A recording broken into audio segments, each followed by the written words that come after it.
प्रधानमंत्री नरेंद्र मोदी इस वक्त कन्याकुमारी में हैं, जहां स्वामी विवेकानंद रॉक मेमोरियल में ध्यान मुद्रा में है। इस जगह पर कभी स्वामी विवेकानंद ने विकसित भारत का सपना देखा था। उसी सपने को पूरा करने का संकल्प पीएम मोदी लिए हुए हैं और उसी जगह पर पीएम की तरफ से ध्यान लगाया जा रहा है। पीएम 45 घंटे तक ध्यान साधना में रहेंगे। ये रिपोर्ट देखिए।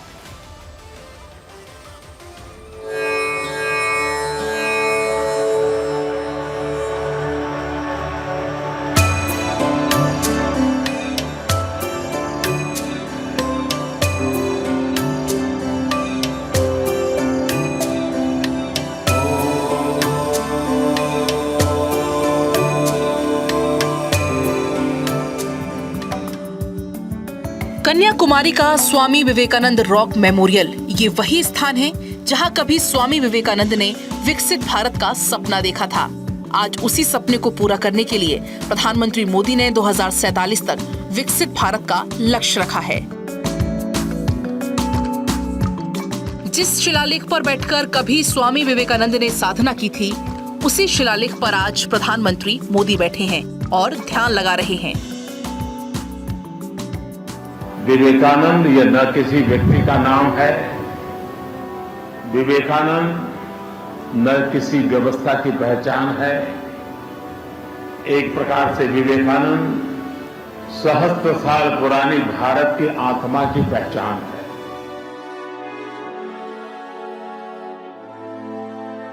वेद से विवेकानंद तक हमारी एक सांस्कृतिक लंबी विरासत है और उपनिषद से लेकर के उपग्रह तक हमने हमारी आर्थिक, सामाजिक, वैज्ञानिक विकास यात्रा को भी सामर्थ्य दिया है।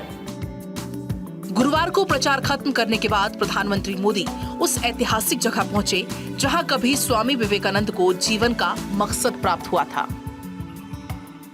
विश्व में जहां गए वहां,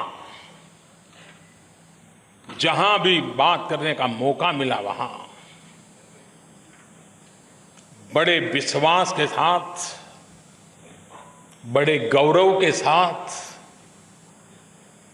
भारत का महिमा मंडन, भारत की महान परंपराओं का महिमा मंडन, भारत के महान चिंतन का महिमा मंडन, उसको व्यक्त करने में वो कभी थकते नहीं थे, रुकते नहीं थे, कभी उलझन नहीं अनुभव करते थे।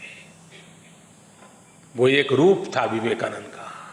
और दूसरा रूप वो था जब भारत के भीतर बात करते थे तो हमारी बुराइयों को खुलेआम कोसते थे, हमारे भीतर की दुर्बलताओं पर कठोराघात करते थे। 131 साल पहले विश्व की धर्म संसद में भाषण से पहले स्वामी विवेकानंद ने यहाँ साधना की थी। स्वामी विवेकानंद दिसंबर 1892 में कन्याकुमारी पहुंचे थे। तब समुद्र की लहरों में खामोश पड़ी शिलाओं से उन्हें एक बड़ा उद्देश्य मिला था।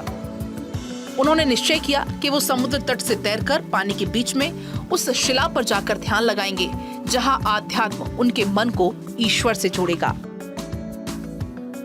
इस शिला पर पहुंचने से पहले स्वामी विवेकानंद नहीं थे। वो इससे पहले नरेंद्रनाथ दत्त नाम से जाने जाते थे, जिनका जन्म कलकत्ता में हुआ था। लेकिन कन्याकुमारी पहुंचकर उन्होंने कड़ी तपस्या की और रॉक मेमोरियल पर 3 दिन और 3 रात तक ध्यान लगाया। इस ध्यान से उन्हें जो ज्ञान मिला, उसी ज्ञान ने उन्हें स्वामी विवेकानंद बनाया। साथियों, स्वामी जी ने जो देश और समाज को दिया है, वो समय और स्थान से परे हर पीढ़ी को प्रेरित करने वाला है, रास्ता दिखाने वाला है। आप देखते होंगे कि भारत का शायद ही ऐसा कोई गांव हो, कोई शहर हो, कोई व्यक्ति हो जो स्वामी जी से खुद को जुड़ा महसूस न करता हो, उससे प्रेरित न होता हो। स्वामी जी की प्रेरणा ने आजादी की लड़ाई को भी नई ऊर्जा दी थी।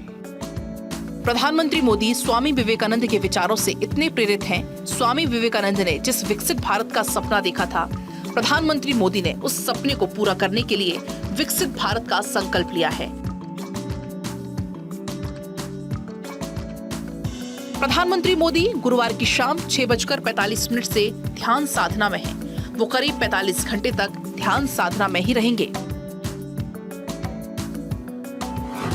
अगले 45 घंटे तक सिर्फ तरल आहार लेंगे, नारियल पानी और अंगूर के जूस का सेवन करेंगे, मौन व्रत का भी पालन करेंगे, ध्यान कक्ष से बाहर नहीं निकलेंगे। स्वामी विवेकानंद अगर आज हमारे बीच साक्षात रूप में नहीं है, लेकिन उनके विचारों में इतनी पावर है, इतनी ताकत है, इतनी प्रेरणा है कि देश के यूथ को संगठित करके नेशन बिल्डिंग का रास्ता दिखा रही है। लोकसभा चुनाव की समाप्ति के बाद भी प्रधानमंत्री मोदी की ये कन्याकुमारी यात्रा, जहां एक तरफ तमिलनाडु के प्रति उनकी गहरी प्रतिबद्धता और प्रेम को व्यक्त करती है, तो वहीं इससे ये भी पता लगता है कि विकसित भारत और 2047 के अपने संकल्प को लेकर वो कितने गंभीर और प्रतिबद्ध है। प्रधानमंत्री मोदी कन्याकुमारी में ध्यान लगाकर देशवासियों को राष्ट्रीय एकता का भी संदेश देना चाहते हैं। Bureau report, Bharat 24।